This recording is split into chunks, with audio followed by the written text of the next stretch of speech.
So today's shloka is shloka number 20 of chapter 5. So I'll recite it a few times first, and then we can recite it together. Na prahishyet priyam prapya, no dvijet prapya cha priyam, sthira buddhira sammudho, brahmavid brahmani sthitah. Na prahishyet priyam prapya, no dvijet prapya cha priyam, sthira buddhira sammudho, brahmavid brahmani sthitah. Na prahishyet priyam prapya, no dvijet prapya cha priyam, sthira buddhira sammudho, brahmavid brahmani sthitah. Please recite after me.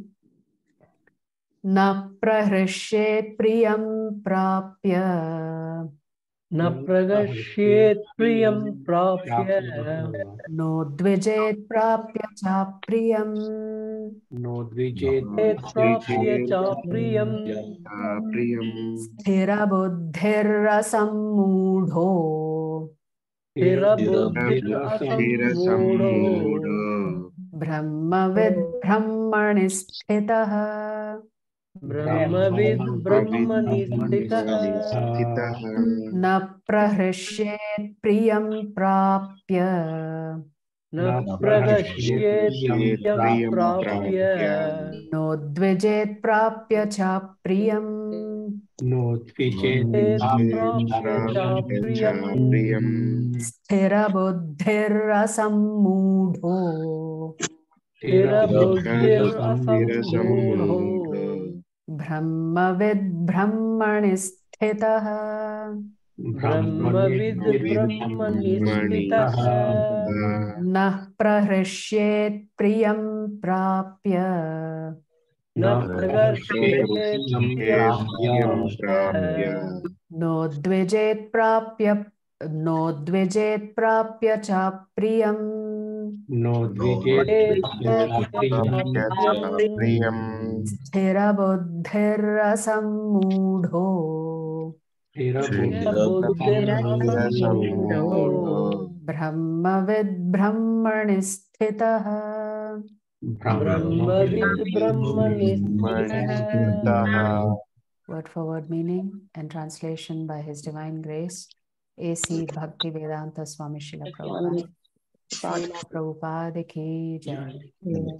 Na, never. Prahishyet,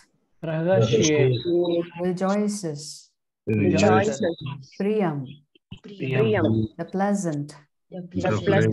Prapya, achieving. Na, does not. Udvijet, become agitated. Prapya, obtaining. Cha, also. Apriyam, the unpleasant. Sthira buddhi, self-intelligent. Asammudaha, unbewildered. Brahmavit, one who knows the Supreme perfectly. Brahmani,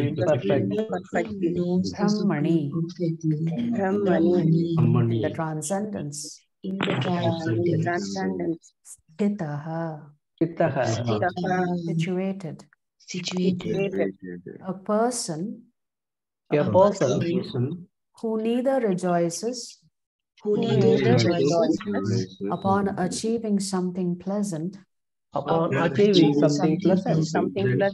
laments upon obtaining something unpleasant,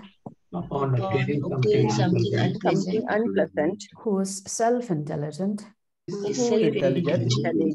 is unbewildered, who is unbewildered, and who knows the science of God, and who knows the science of God, is already situated in transcendence. is already situated in transcendence.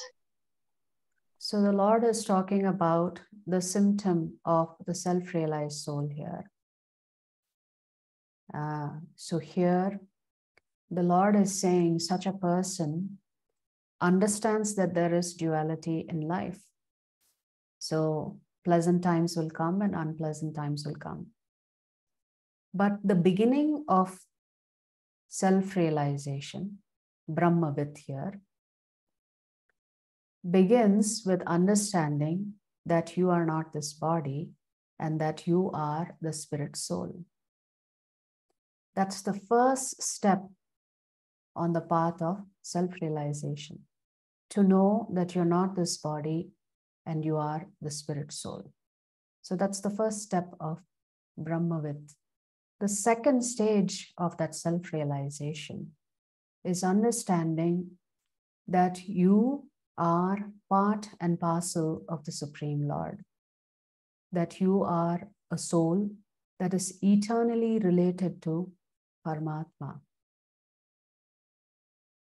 So you also understand that your relationship with Paramatma is to serve. If you're a servant, servant means service, yes? Servant doesn't mean you are the owner of anything. So in the second stage of realization, one understands that the Lord is the supreme proprietor and controller of everything. So if the Lord owns everything, what does that make you? You are just a caretaker. You are not the owner. So this is the second stage of realization, that everything belongs to the Lord, including your body. And therefore, at best, you are a caretaker. So when the owner wants to take away something, a person who understands that they didn't own that thing in the first place, they were just a caretaker, they will not be unhappy because they know that everything belongs to the Lord. So the Lord can give and the Lord can take away. Technically speaking, the Lord is not giving. Everything is owned by the Lord. We are just utilizing it for our own purposes, isn't it? So the Lord owns everything. So when you recognize the Lord's ownership, and if something is not in your life anymore, you understand that the owner has taken away his property, that's all. So there's nothing for you to be bewildered about because you didn't own it in the first place. You understood that you were a caretaker. So this includes relationships. People will come and go in your life. You don't own them. They all belong to the Supreme Lord. So when the Lord takes away loved ones, you don't get bewildered. Yes, there will definitely be sadness that you have to let go of somebody that you loved dearly. But this is the symptom of a self-realized soul. He does not rejoice, nor does he lament. He does not rejoice because he knows that everything is temporary. He does not lament because he knows that everything is temporary. And when you realize that everything is temporary, you are in a sthira buddhi, self-intelligent, unbewildered.